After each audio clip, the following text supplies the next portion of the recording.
Hello friends, welcome to smile talk paramedical channel. Friends, ನಾನು ಇರೋದು ಧಾರವಾಡ ಜಿಲ್ಲೆಯಲ್ಲಿ, ಹುಬ್ಬಳ್ಳಿ ಧಾರವಾಡ ಅವಳಿ ನಗರ. ಇಡೀ ಕರ್ನಾಟಕದ ವಿದ್ಯಾರ್ಥಿಗಳು ಈ ಧಾರವಾಡಕ್ಕೆ ಬಂದು ಎಜುಕೇಷನ್ ಮಾಡಲಿಕ್ಕೆ ಬರ್ತಾರೆ. ಈಗಾಗಲೇ SSLCನೂ ಕೂಡ ಟಾಪ್ 30 ಒಳಗಡೆ ಟಾಪ್ 28ಗೆ ಹೋಗಿದೆ ಹೋದ ವರ್ಷ. PUC ಕೂಡ ಟಾಪ್ 30 ಇರೋದು ಟಾಪ್ 25 ಮೇಲೇ ಹೋಗಿಬಿಟ್ಟಿದೆ. ಇವಾಗ ಪ್ಯಾರಾಮೆಡಿಕಲ್ ಲಿಸ್ಟನ್ನು ಬಿಟ್ಟಿದ್ದಾರೆ ಪ್ಯಾರಾಮೆಡಿಕಲ್ ಬೋರ್ಡ್ನವರು 2022-23ನೇ ಸಾಲಿಂದು ಮತ್ತು 23-24ನೇ ಸಾಲಿನಲ್ಲಿ ಬಿಟ್ಟಿದ್ದಾರೆ. ಇಲ್ಲೂ ಕೂಡ ಏನಪ್ಪ ಅಂದರೆ ನಮ್ಮ ಧಾರವಾಡ ಜಿಲ್ಲೆಯಲ್ಲಿ ಯಾವುದೂ ಕಾಲೇಜು ಕೂಡ ಟಾಪಲ್ಲಿ ಬಂದಿಲ್ಲ, ವಿದ್ಯಾರ್ಥಿಗಳು ಬಂದಿಲ್ಲ. ಅದರ ಬಗ್ಗೆ ಒಂದು ವಿಡಿಯೋ ಇರುತ್ತೆ. ಇದು ತುಂಬ ದುಃಖದಿಂದ ಮಾಡ್ತಿರುವಂಥ ವಿಡಿಯೋ. ಯಾಕಂತಂದರೆ ನಾವು ಸೋ ಕಾಲ್ಡ್ ಹೇಳ್ಕೊಂಡ್ಬಿಡ್ತೀವಿ ಏನಂತಂದರೆ ನಮ್ಮ ಎಜುಕೇಷನ್ ಸೆಂಟರ್ ಅಂಥೇಳಿ. ಟೈಟಲ್ ಕೂಡ ನೀವು ನೋಡಿರ್ಬೋದು. ಇದು ವಿದ್ಯಾ ಕಾಸಿ ಅಲ್ಲ, ಇದು ವಿದ್ಯಾ ಕ್ಯಾಶ್ ಆಗಿಬಿಟ್ಟಿದೆ. ಇಲ್ಲಿ ಎಜುಕೇಷನ್ಗಿಂತ ಹಾವಳಿ ಜಾಸ್ತಿ ಇರೋ ವಿದ್ಯಾರ್ಥಿಗಳು ಎಗ್ರೆಸ್ ತಿನ್ನೋಕೆ ಜಾಸ್ತಿನೇ ಬರ್ತಾರೆ ಅನ್ನಿಸ್ತಾ ಇದೆ. ಇಲ್ಲಿ ಎಗ್ರೆಸ್ ತಿಂದು ದುಡ್ಡು ವೇಸ್ಟ್ ಮಾಡಿ ಹೋಗಿಬಿಡ್ತಾರೆ ಅನ್ನಿಸ್ತಾ ಇದೆ. ಅಟ್ಲೀಸ್ಟ್ OT ನನ್ನ ಪ್ರಕಾರ ಟಾಪ್ ಅಲ್ಲಿರುವಂಥ ಕೋರ್ಸ್ಗಳು DMLT, DOTAT, DDT, ಓಕೆ, ಮತ್ತು ಎಕ್ಸೆಲ್ ಟೆಕ್ನಾಲಜಿ ಇರ್ಬೋದು. ಇವುಗಳಲ್ಲಿ ಏನಾದರೂ ಒಂದು ಟಾಪಲ್ಲಿ ಬರ್ತಾರೆ ಅಂತ ಎಕ್ಸೆಪ್ಟೆಡ್ ಮಾಡಿದೆ. ಅಟ್ಲೀಸ್ಟ್ ಪ್ರೈವೇಟ್ ಕಾಲೇಜರು ಕೂಡ ಯಾರು ಬರ್ಬೋದು ಅಂದ್ಕೊಂಡಿದೆ. ಬಟ್ ಎಕ್ಸೆಪ್ಟೆಡ್ ಮಾಡಿದ ಹಾಗೆ ಯಾವುದೇ ಥರಂಥ ಕಾಲೇಜುಗಳು ನಮ್ಮ ಧಾರವಾಡ ಜಿಲ್ಲೆಗೆ ಬಂದಿಲ್ಲ. ಇವೊಂದು ಕಿಮ್ಸೂ ಕೂಡ ಇಲ್ಲ, ಮತ್ತು ಯಾವುದು ಪ್ರೈವೇಟ್ ಕಾಲೇಜು ಕೂಡ ಇಲ್ಲ, ಗೌರ್ಮೆಂಟ್ ಕಾಲೇಜು ಕೂಡ ಟಾಪಲ್ಲಿ ಬಂದಿಲ್ಲ.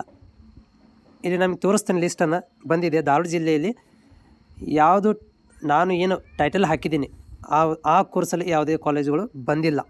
ಫ್ರೆಂಡ್ಸ್, ಇಲ್ಲಿ 22-23ನೇ ಸಾಲಿಂದ ನೋಡೋದಾದರೆ ಇಲ್ಲಿ DMLT ಅಂತೂ ಯಾವುದೂ ಕಾಲೇಜು ಕೂಡ ಇಲ್ಲ. ಧಾರವಾಡ ಇಲ್ಲ. ಎಕ್ಸೆಲ್ ಟೆಕ್ನಾಲಜಿಯಲ್ಲಿ ಓಕೆ ಶ್ರೇಯ ಕಾಲೇಜ್ ಇದೆ. ಅದು ಎಷ್ಟಪ್ಪ ಅಂದ್ರೆ ಹೈಯೆಸ್ಟು ಶ್ರೇಯ ಕಾಲೇಜ್ ಇರೋದು 76. ಬಿಟ್ಟರೆ ಆಪ್ಥಾಲ್ಮಾಲಜಿಯಲ್ಲಿ ಧಾರವಾಡ ಇಲ್ಲ. ಅಟ್ಲೀಸ್ಟ್ ಹೆಲ್ತ್ ಇನ್ಸ್ಪೆಕ್ಟ್ರಲ್ಲಾದರೂ ಧಾರವಾಡ ಇಲ್ಲ. ಮೆಡಿಕಲ್ ರೆಕಾರ್ಡ್ ಟೆಕ್ನಾಲಜಿಯಲ್ಲಿ 2022-23 ಸಾಲಿನಲ್ಲಿ ಧಾರವಾಡ ಇಲ್ಲ.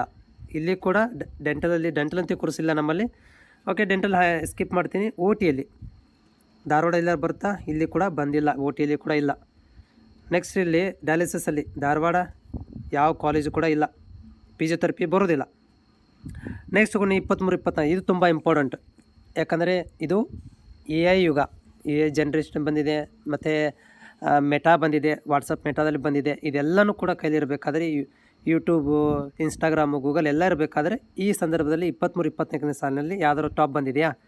ಸ್ಪೆಷಲಿ ನಾನು ಟೈಟಲ್ ಹಾಕಿದಾಗೆ DMLT, OT, ಡಯಾಲಿಸಿಸ್ ಈ ಕೋರ್ಸ್ಗಳು ನೋಡಿದರೆ ಎಲ್ಲಿ ಕೂಡ ಧಾರವಾಡ ಜಿಲ್ಲೆ ಇಲ್ಲ. ಎಕ್ಸೆಲ್ ಟೆಕ್ನಾಲಜಿಯಲ್ಲಿ ಕೂಡ ಧಾರವಾಡ ಜಿಲ್ಲೆ ಇಲ್ಲ. ಓಕೆ, ಆಮೇಲೆ ಆಪ್ಥಾಲ್ಮಿಕ್ ಟೆಕ್ನಾಲಜಿಯಲ್ಲಿ ಕೂಡ ಧಾರವಾಡ ಜಿಲ್ಲೆ ಇಲ್ಲ. ಹೆಲ್ತ್ ಇನ್ಸ್ಪೆಕ್ಟ್ರಲ್ಲಿ ಧಾರವಾಡ ಜಿಲ್ಲೆ ಇಲ್ಲ. ಓಕೆ, ಮೆಡಿಕಲ್ ರೆಕಾರ್ಡ್ ತುಂಬ ಪೂರ್ ಕೋರ್ಸು, ಆದರೂ ಕೂಡ ಧಾರವಾಡ ಡಿಸ್ಟ್ರಿಕ್ಟ್ ಹಾಸ್ಪಿಟ್ಲ್ ಬಂದಿದೆ. ನೆಕ್ಸ್ಟ್ ಬಿಟ್ಟರೆ ಆಪರೇಷನ್ ಥಿಯೇಟ್ರ್ ಮತ್ತು ಡಯಾಲಿಸಿಸ್ ಧಾರವಾಡ ಜಿಲ್ಲೆ ಎಲ್ಲಿಯೂ ಕೂಡ ಇಲ್ಲ. ವೆರಿ ಪೂರ್ ಪರ್ಫಾರ್ಮೆನ್ಸ್ ಅಂತ ಹೇಳ್ತೀವಿ ನಾವು ಧಾರವಾಡ ಜಿಲ್ಲೆದು. ಯಾಕೆ 2022ರಿಂದ ಇಲ್ಲಿ ತನಕ ನೋಡ್ತಾ ಇದ್ದೀವಲ್ಲ, 2022ಕ್ಕಿಂತ ಮೊದಲು ಒಂದಷ್ಟು ಪ್ರೈವೇಟ್ ಕಾಲೇಜುಗಳಲ್ಲಿ ಸೆಕೆಂಡ್ ಟಾಪರಲ್ಲಿ ಬಂದಿದ್ದರು. ಬಟ್ ಈ ವರ್ಷ ಅನ್ನಿಸ್ತಾ ಇದೆ ನನಗೆ ಏನೋ ಟಾಪ್ ಲಿಸ್ಟ್ ಬಿಟ್ಟಿದ್ದಾರೆ. ಓಕೆ, ನನ್ನ ಪ್ರಕಾರ ಧಾರವಾಡ ಜಿಲ್ಲೆಯಲ್ಲಂತೂ ತುಂಬ ಪೂರ್ ಪರ್ಫಾರ್ಮೆನ್ಸ್ ಇದೆ. ಧಾರವಾಡ ಜಿಲ್ಲೆಗೆ ನೀವು ಯಾರೆಲ್ಲ ವಿದ್ಯಾರ್ಥಿಗಳು ಬರ್ತಾಯಿದ್ದೀರಿ ನೋಡಿರಿ, ಈ ಕೊಪ್ಪಳ ಕಡೆದು ಸ್ಪೆಷಲಿ ಕೊಪ್ಪಳ, ರಾಯಚೂರು ಬೆಟರ್ ಅಲ್ಲೇ ಹೋಗಿಬಿಡ್ರಿ, ಅಲ್ಲೇ ಚೆನ್ನಾಗಿದೆ ಒಂಥರ ಹೇಳೋದಾದರೆ. ಇದು ಸುಮ್ಮನೆ ಈ ಒಂದು ಜಿಲ್ಲೆಗೆ ಬಂದು ನಿಮ್ಮ ಎಲ್ಲ ಒಂದು ದುಡ್ಡು ಖರ್ಚು ಮಾಡ್ಕೊಂಡು ವೇಸ್ಟ್ ಮಾಡ್ಕೊಂಡು ಹೋಗೋದು ಸುಮ್ಮನೆ ವೇಸ್ಟ್ ಇದು ಅಂತ ಅನ್ನಿಸ್ತಾ ಇದೆ. ಎನಿ ಹೌ ಇದು ನಿಮಗೆ ಹೇಳಬೇಕಿತ್ತು, ಹೇಳಿದ್ದೀನಿ.